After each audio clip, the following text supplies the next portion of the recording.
दोस्तों, मेरा नाम है प्रियंक और आप देख रहे हैं बीइंग साइंटिस्ट चैनल में आपका स्वागत है। आज से कुछ साल पहले जो है मोदी जी ने एक फेमस विंड टर्बाइन थ्योरी दी थी, जिस पे बहुत कुछ कंट्रोवर्सी भी हुई थी। लेकिन यहाँ पे जो है मेरा पर्पस उस कंट्रोवर्सी से ज़्यादा इस बात पे होगा कि कैसे एक्चुअल में चीज़ें काम करती है। तो उसके अंदर उन्होंने 3 बातें बोली थी कि तो एक विंड टरबाइन से ड्रिंकिंग वाटर भी मिल सकता है, ऑक्सीजन सप्लाई भी कर सकते हैं और एनर्जी भी हो सकती है। अब यहाँ पे सबसे पहले समझते हैं कि बेसिकली पावर कैसे एक्सट्रैक्ट किया जा सकता है। तो यहाँ पे जो है ये बहुत सालों से होता है। ये एक तरह से रिन्यूएबल एनर्जी सोर्सेज में आता है, यानी कि ऐसा सोर्स जिसका नवीनीकरण किया जा सकता है, जिसे वापस से यूज़ किया जा सकता है। वो एक तरह से कंज्यूम नहीं हो जाता है, जैसे कि पेट्रोल को एक बार यूज़ कर लिया तो कंज्यूम हो गया। लेकिन यहाँ पे जो है इसको बार बार यूज़ किया जा सकता है। And at the same time ये सबसे cleanest form of energy generation माना जाता है, यानी कि किसी भी तरह का कोई भी नॉइस पोल्यूशन या ऐसा कुछ भी नहीं होता। तो इस वजह से जो है ये काफ़ी डिमांड में भी रहता है। ऑल्दो इसकी इंस्टॉलेशन कॉस्ट वगैरह बहुत हाईफाई होती है, लेकिन एक बार अगर लग गया तो आपके लिए काफ़ी ज़्यादा वो बेनिफिशियल रहता है। साल दर साल वो इलेक्ट्रिसिटी जनरेशन का काम एक तरह से करता रहता है। अब यहाँ पे मैं आपको बताना चाहूँगा कि हॉरिजेंटल वाले विंड टर्बाइन होते हैं, मोस्टली आपको वही देखने को मिलते ही हैं। और उसका कारण ये है कि जो वर्टिकल वाले होते हैं वो उतने एफिशिएंट नहीं होते हैं, वो इतना ज़्यादा इलेक्ट्रिसिटी को ड्रॉ नहीं कर पाते हैं गिवन द विंड। तो मान लीजिए कोई भी हवा की स्पीड जो चल रही है, तो आपने देखा होगा कि एक तरह से जो उसकी पंखुड़ियां हैं, जो कि 2 से 3 होती हैं, वो धीरे धीरे घूम रही होती है। तो हमें देख के ऐसा लग सकता है कि इतना धीरे धीरे घूम रही है, अंदर मतलब क्या ही इलेक्ट्रिसिटी जनरेट कर रहा होगा। पर हम बिल्कुल इसमें गलत होते हैं, क्योंकि ये बेसिकली अंदर जाके कनेक्टेड होता है गियर बॉक्स से। और वो एक्चुअल में क्या कर रहा होता है कि जैसे मान लीजिए कोई भी जो स्पीड जो है उसको वो एक तरह से मल्टीफोल्ड कर देगा, यानी 90 से 100 गुना स्पीड को बढ़ा देगा। यहाँ पे जो स्पीड है वो मैं लीनियर स्पीड की बात नहीं कर रहा हूँ, मतलब जो सीधा जैसे कार चलती है यहाँ पे, जबकि हमें एंगुलर स्पीड बढ़ाने का वो काम करता है। कहने का मतलब ये है कि जैसे मान लीजिए कि अगर जो उसकी पंखुड़ी है वो अगर मान लीजिए 1 मिनट के अंदर लेट से 10 रोटेशन अगर कर लेती है, तो जो अंदर का गियर बॉक्स होगा वो उसे 90 to 100 टाइम्स उसे बढ़ा देगा। यानी कि उसके अंदर जो है अगर वो यहाँ पे 10 टाइम्स कर रही है, तो वो यहाँ पे उसकी स्पीड को बढ़ा करके ऑलमोस्ट 1000 आरपीएम पे लेके आ जाएगा। ये गियर बॉक्स कुछ वैसे ही है जैसे कि आपने देखा होगा बचपन में, जैसे हम जो चाबी वाली भरते हैं, उसमें चाबी भरते हैं और फिर वो जो टॉय होता है वो एकदम आगे तक खींचते हुए चला जाता है और 5-6 बार जैसे घूम जाता है। तो वो उसका एक तरह से 5 to 6 मैनीफोल्ड हम कह सकते हैं कि उसकी एक तरह से एफिशिएंसी है, उसको वो एम्पलीफाई कर रहा है। यहाँ पे जो है वो 90 से 100 गुना एम्पलीफाई कर देता है। और वो एक तरह से कितना एम्पलीफाई करेगा, मतलब उसकी भी एक लिमिट होती है। यानी कि अगर विंड की स्पीड अगर 80 किलोमीटर पर आवर से ज़्यादा हो गई, तो पीछे जो है एक ब्रेकिंग सिस्टम होता है, वो ब्रेकिंग सिस्टम रेगुलेट करता है कि विंड की स्पीड अगर बहुत ज़्यादा हो गई तो वो बहुत तेज़ी से ना घूमने लग जाए, क्योंकि अगर ऐसा हुआ तो पता चला उसकी ब्लेड वगैरह जो है वो ख़राब हो गई और फाइनली जो है डैमेज आएगा, तो खर्चा काफ़ी लगता है। और उसी के पीछे जो ये जो गोल गोल घूम रहा होता है, अगर आपको इलेक्ट्रोमैग्नेटिक इंडक्शन पता हो, यहाँ पे भी जो है एक तरह से पीछे जनरेटर लगा होता है। और वहाँ पे जब ये एक तरह से जब ये शेफ्ट जब तेज़ी से घूमने लगती है गियर बॉक्स से गुजरते हुए, तो वहाँ से जो है एक तरह से इलेक्ट्रिसिटी जनरेट होती है और उस इलेक्ट्रिसिटी को एक तरह से कलेक्ट कर लिया जाता है और फिर जो है वायर से कलेक्ट करते हुए टॉवर के थ्रू, और फिर वो अलग अलग सब स्टेशन पे वहाँ पे पहुँच के उसको फिर फाइनली डिस्ट्रीब्यूशन का काम करते हैं। और इस तरीके से चीज़ें चल रही होती है। साइड बाई साइड यहाँ पे एक एनीमोमीटर भी लगा हुआ होता है, जो कि विंड की डायरेक्शन के हिसाब से बेसिकली उस पूरे के पूरी जो ऊपर की जो नॉब होती है, यानी कि जो पूरा उसका मुंह होता है, उसको हिलाने का काम करता है। और वो उस तरीके से बिल्कुल एफिशिएंट वे में एक तरह से विंड की डायरेक्शन में ला के और उसको उस तरह से रोटेट करने का काम कर रहा होता है।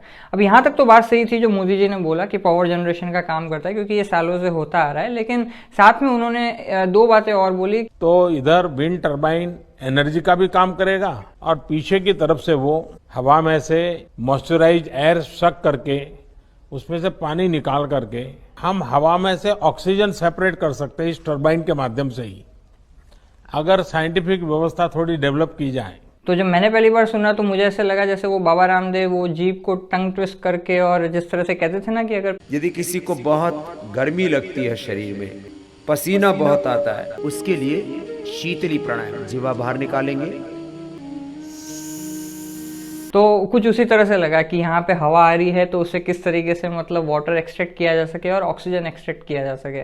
इस बात का जो है सोशल मीडिया पे और भी अलग अलग जगह बहुत मजाक बना, लेकिन यहाँ पे मैं आपको बताना चाहूँगा कि ये बात जो है एकदम भी झूठ नहीं है। क्योंकि कुछ साल पहले ही जो है, उनसे कुछ साल पहले एक ईओल वाटर नाम की एक कंपनी थी जिन्होंने ये ट्राई किया था इस तरह के कॉन्सेप्ट को लाने का, कि किस तरीके से विंड टर्बाइन से ही, पवन चक्की से ही पावर के साथ साथ हम एक्सट्रैक्ट कर सके वाटर भी। लेकिन वो जो है प्लान एक तरह से बहुत ज़्यादा कॉस्ट इफेक्टिव नहीं था। तो ऐसा उन्होंने बताया था कि अगर हम ऐसा कोई विंड टर्बाइन बनाते हैं जो कि तकरीबन 1000 लीटर का पानी एक्सट्रैक्ट किया जा सके एक दिन के अंदर, तो तकरीबन उसकी कॉस्ट 4.5 करोड़ रुपए आती है। इंस्टॉलेशन कॉस्ट सिर्फ मैं बात कर रहा हूँ। वहीं पे जो है अगर आप दूसरी तरफ देखोगे कि आज की तारीख में 1000 लीटर का अगर आपको एक दिन में पानी बनाना है तो 80,000 से 1 लाख रुपए के बीच में आरओ वाटर प्यूरिफायर आ जाता है। तो बेसिकली कहाँ तो 80,000 रुपये और कहाँ जो है 4.5 करोड़ रुपए, तो इतना ज़्यादा कॉस्ट का डिफरेंस है, कोई आजू बाजू भी नहीं है।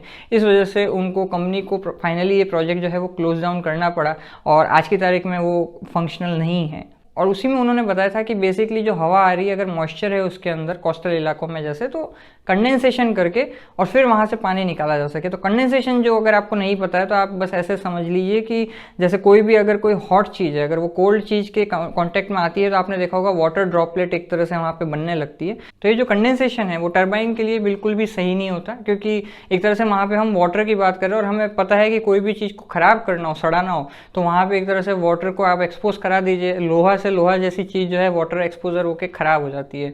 तो एक तरह से वहीं पे जो मेंटेनेंस का कॉस्ट जो है, जैसा कि मैंने बताया कि काफ़ी महंगा होता है विंड टरबाइन, ऐसी बात नहीं है, तो बहुत ज़्यादा कॉस्टली अफेयर पड़ जाएगा। And the final third thing जो उनका क्लेम था कि उसी वाटर से वापस, क्योंकि वाटर H2O मिल के बना होता है तो नेचुरली उसके अंदर ऑक्सीजन भी है, तो उसी जो है H2O से वापस एक तरह से ऑक्सीजन एक्सट्रैक्ट कर ली जाए। तो ये भी उनका एक प्रपोजल था, जो कि अगेन मैं ये नहीं कहूँगा कि पूरी तरह से इम्प्रैक्टिकल है, क्योंकि वहाँ पे आज की तारीख में ऐसे मेथड हैं जिससे कि हम H2O से एक तरह से जो प्रोसेस जिसे इलेक्ट्रोलिसिस कहते हैं, यानी कि एक तरह से इलेक्ट्रोलाइसिस, यानी कि इलेक्ट्रिक एनर्जी दे के लाइसिस करना, यानी ब्रेक डाउन करना, यानी वाटर का ब्रेक डाउन जब हम एक तरह से इलेक्ट्रिक एनर्जी देके करते हैं तो H2 और O2 रिलीज होती है। तो ये आज की तारीख में होता है और पहले भी होता है। और स्पेस एनर्जी के लिए जो है एक तरह से हाइड्रोजन सेल के फॉर्म में बेसिकली साइंटिस्ट इसे यूज करते हैं। पर अगेन जो है बात वहीं पे घूम फिर के आ जाती है कि कॉस्टिंग इसकी क्या रहेगी, और कॉस्टिंग जो है वो बहुत ज़्यादा हाई है अगर आपको बेसिकली ऑक्सीजन एक्सट्रैक्ट करना है H2O से, क्योंकि वहाँ पे भी जो साइंटिस्ट यूज़ कर रहे होते हैं वो मैंने जैसा बताया हाइड्रोजन एनर्जी के लिए कर रहे होते हैं, और हाइड्रोजन एनर्जी एक तरह से उनके लिए वो इस वजह से कॉस्ट इफेक्टिव पड़ती है। पर यहाँ पे किसी भी तरह से ऑक्सीजन H2O से एक्सट्रैक्ट करना बहुत ज़्यादा कॉस्टली एक तरह से अफेयर है। And at the same time हमारे पास में सस्ते एक तरह से मेथड अवेलेबल हैं, यानी कि आज की तारीख में जो ऑक्सीजन एक्सट्रैक्ट की जाती है वो एक्सट्रैक्ट की जाती है जो भी हमारे हवा के अंदर जैसे बहुत सारे नाइट्रोजन, ऑक्सीजन और CO2 वगैरह बहुत सारी चीज़ें, तो एक तरह से प्योरीफाई करके, यानी उसमें नाइट्रोजन हटा देंगे, CO2 हटा देंगे वगैरह, ऐसा बहुत सारी जो गैसेज हैं हटा देंगे तो पीछे ऑक्सीजन बच जाती है, एक तरह से प्योरीफाइड ऑक्सीजन ऑलमोस्ट। तो उस तरह से एक्सट्रैक्ट करना हमारे लिए ज़्यादा कॉस्ट इफेक्टिव है एज कम्पेयर टू जो इलेक्ट्रोलिसिस मेथड है, जो कि प्रैक्टिकल है लेकिन कॉस्ट इफेक्टिव नहीं है। तो चूंकि हर चीज़ तो घूम फिर के कॉस्ट पे आके अटकती है। अब कपड़ा बनाने का जो तरीका है वो एक तरह से मशीन से भी बना सकते हैं, चरखा से भी बना सकते हैं, लेकिन चरखा आजकल चलता कहाँ है, मतलब चलता है पर बहुत ही अब आउटडेटेड हो चुका है, क्योंकि नेचुरली उससे बनाने की कॉस्ट बहुत ज़्यादा है एज कम्पेयर टू कोई मशीन से बनाएगा। यानी 3 in 1 एक ही टरबाइन से हो सकता है।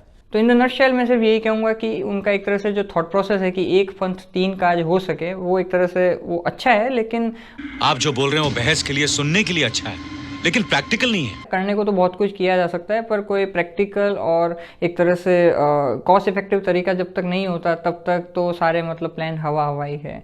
सो आज के लिए इतना ही, फिर आपसे मुलाकात होगी। जय विज्ञान।